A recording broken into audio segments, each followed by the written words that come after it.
So good morning. What have we done the last time? Attitude, right? Cognitive dissonance. And can somebody revise what we have done the last week? Today we are going to have an agenda which would be like emotional intelligence, and we'll be talking about, because a lot of questions have come from that realm. Not only questions, a lot of case studies have probably tried to grasp your understanding on EI. And in the next part, we'll aspire to have corporate governance also, because a lot of questions and majorly case studies have now come up, wherein you are supposed to be, let's say, the CEO or a working professional. So you have to understand what is the stand nowadays of the world on transparency, accountability also. So let us start. So now today we'll be focusing on the topic of emotions and emotional intelligence. Now let me ask your understanding of how do you think emotions are important to study when you are an administrator. So do you think emotions are going to play any role in your working as an administrator, or it is something which is related to psychology and it has no relationship with reasoning? So as an administrator, you have to make rational decisions. Now, you have already studied attitudes, right? Now my question to you is, should you study emotions? Or should you be knowing about emotional intelligence? And do you think as an administrator, the understanding of emotions is going to help you in making rational decisions? Please pay close attention to what I'm trying to say here. I'm asking you, do you think emotions have any role to play in rational decision making? I suppose that is what you have to do as an administrator. An administrator is going to take decisions on the basis of the reality that is present. So do you think emotions have any role in here? And what is the role of emotions? And then we'll discuss what is the difference between emotions, mood, what is affect, and such things. In your, simple meaning, what do you think are emotions? What are emotions? Feelings, beliefs, right? Can you name some emotions? It's a very difficult question. And none of the scholars is able to give a direct answer to what exactly is the number of emotions that a person really experience. But then there are some very common emotions like fear, anger, disgust, sadness, happiness. So, surprise. So these are the general emotions that everybody experiences. Now, if I ask you a question, what do you think are emotions? What is going to be your answer? What are emotions? Have we studied, when we were studying attitude, did we study affect? Yes, we studied affect, and some of you were able to correlate it with the beliefs, right? In the ABC model, if you remember, there was this affect. और क्या था?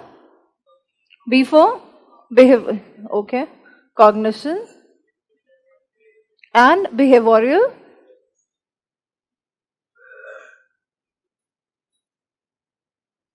So this is how we define the ABC model. Now this is a very important part of attitude, which was affect. Now affect constitute both emotions and moods. Now my question to you is, are they any different? When I say affect involves both emotions and mood, what is the difference between emotions and mood? And my question remains, do you think that emotions play any role in rational decision making? So what do you think is the difference between emotion and mood? If you see somebody weeping or somebody dead, what is the emotion that you are likely to have? Sad.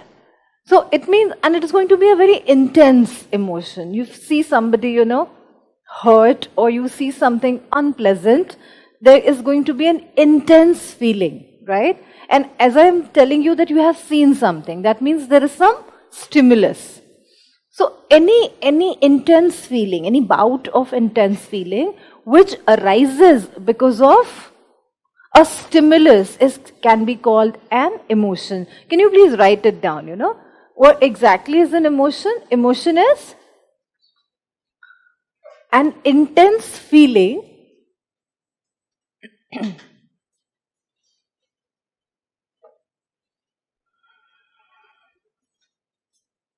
because of a particular stimulus. Now, emotion is going to be very short-lived. Usually it is 30 seconds, 1 minute, but it is very intense, fleeting. It is fleeting, right?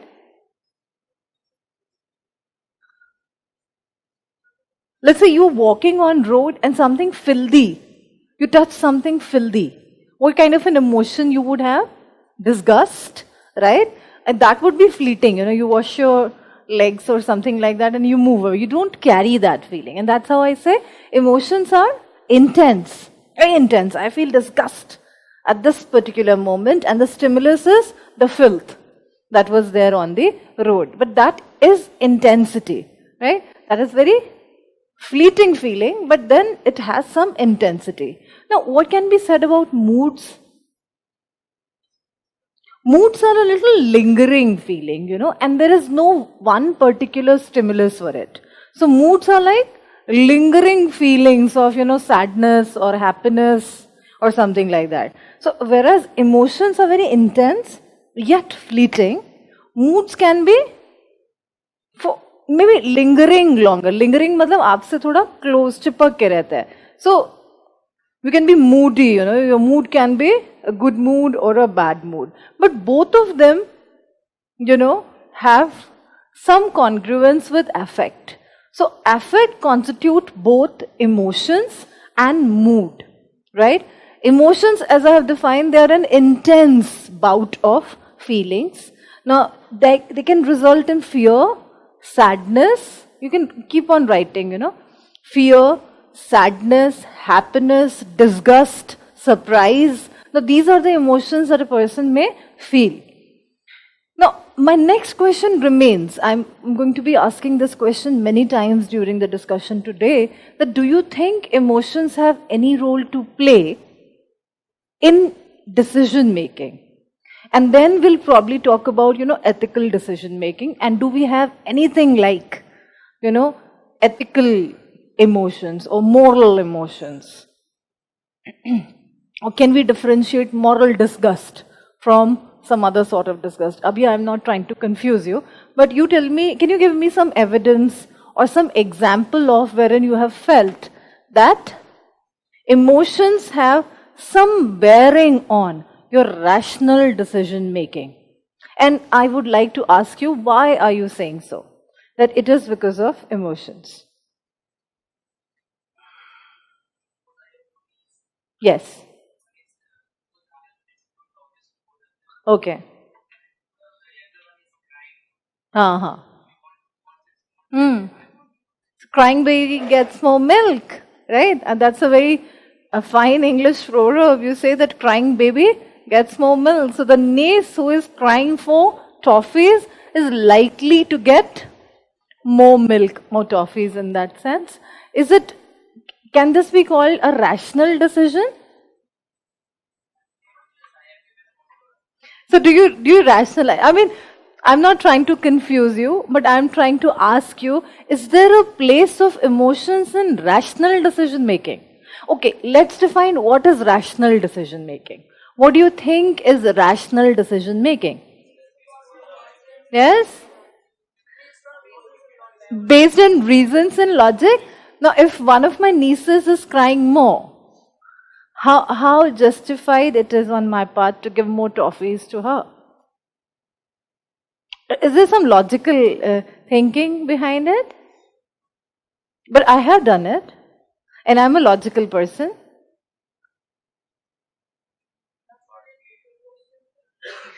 So that's what I'm trying to ask you. As an administrator, should you be emotionless? So the two things. Either you can have emotions or you cannot have emotions, I mean, you would have emotions, right? Or you are neutral. When you are neutral, that means her crying is not affecting you anymore. It has no role to play either on your emotions or on your mood. Then that means you are a neutral person. So are administrators supposed to be neutral people, or they have to be experiencing emotions as they are?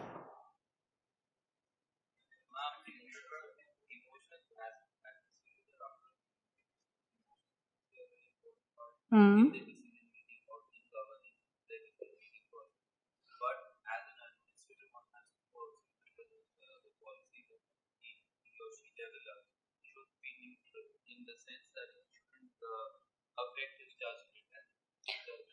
Don't go for what ought to happen. I'm just asking you whether it has played any role or not. It definitely plays the role. Now, you can probably say that you have to filter with your rationality what is the true emotion here and what best you can do. I mean, a neutral person or somebody who is not able to conceive the emotions of the general public would not be able to be a good administrator, because crying is definitely going to hamper the implementation of policy. So if people don't like it, people are in disgust, it is going to affect. You are living in a social milieu. Never ever a law situation or never ever a lawful country can be probably governed in a better manner without given consideration to the social milieu. The social milieu will definitely be there. Law, as such, we know that law is embedded in the fabric of society. Without society, there is no law. Law is for the society. Society is usually not for the law. So maybe, what do you think when you see a crying baby? Do you rationalize that I need to do justice, or do you rationalize that no, I have to tackle the situation now and maybe move on? Now that is going to be the part of a person who is going to be an administrator, that you have to conceive the right emotion which is there in the other party. You may have to perceive right emotions, and then you have to decide at that. You can't defer the decision making to a later area, and you know that emotions are important for implementation of policies. So what is expected from the administrator is to conceive the right emotions, predict and conceive the right emotions, and probably play it in such a manner that leads to better policy implementation. Now, when I say this, can you regulate somebody's emotions? Now, what could you have done if one of your nieces is crying for more toffees? Let's say I have 10 and I wanted to distribute 5 each. I'm very righteous. That's what justice entails me to do. I don't love any one of them more or less. Now, what would I do as an administrator when I know that she's a little greedy and she would ask for more? I mean, as a good administrator, I should have this prior knowledge that the younger one is a little greedy and she would not probably be justifiable in asking. The askance would be for more number of toffees. So if I have perceived it initially that she would do that, what would I do?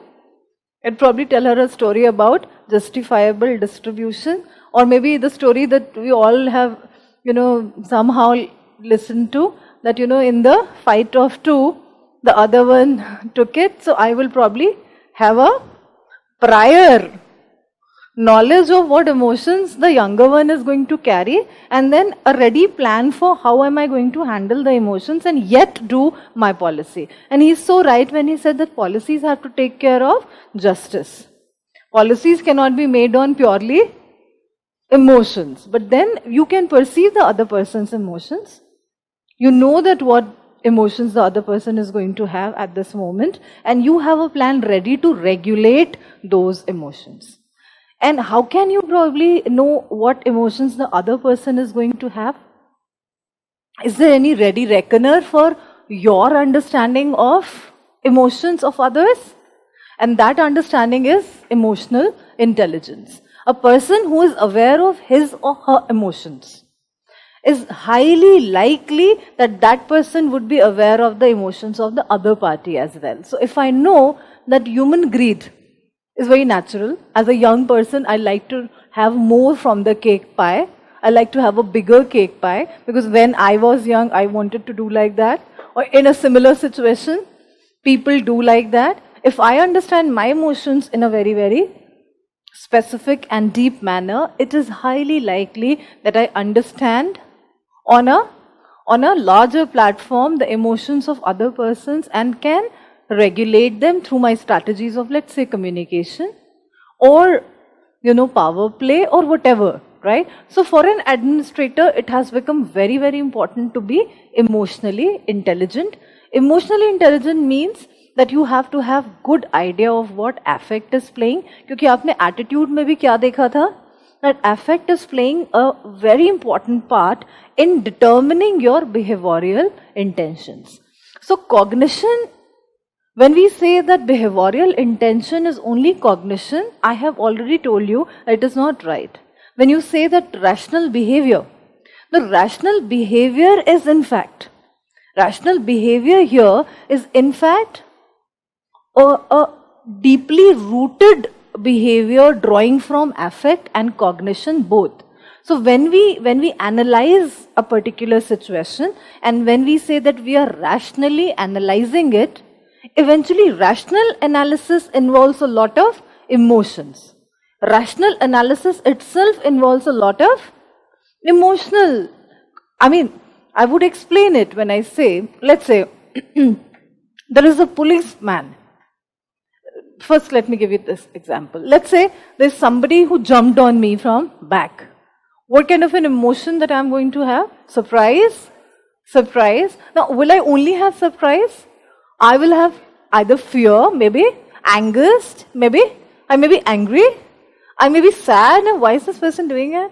I may be having disgust, irritated. I can have many. So there would be a combination of at least two emotions that I would showcase.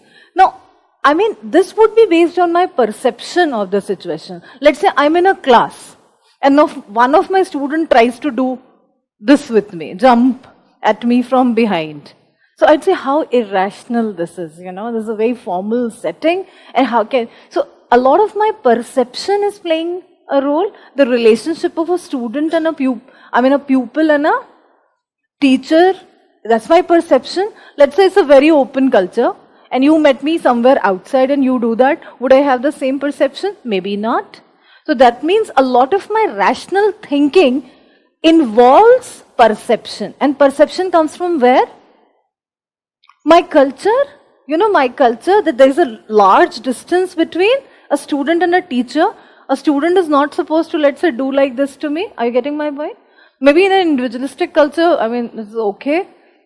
Maybe, I'm just trying to say that. So, perception is also very important. And especially, the second example that I was going to give you is, let's say, I see a policeman passing a sexist or a racist joke.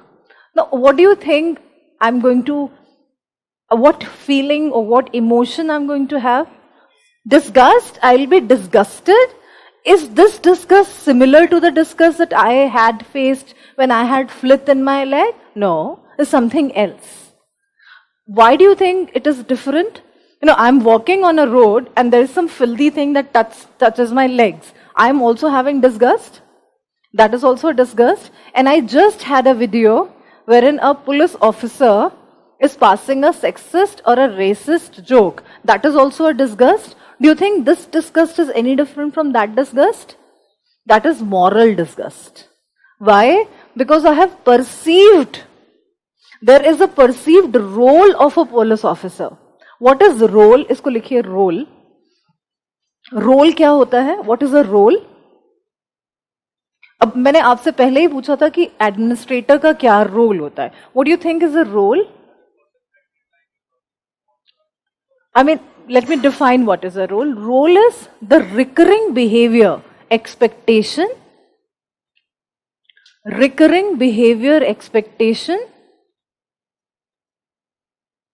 from an individual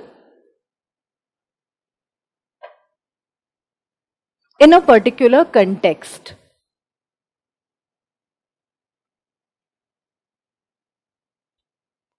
Now this person said कि administrators need to be rational. They should not be driven by emotions. They need to be neutral while implementing policies. Now, why did he say that?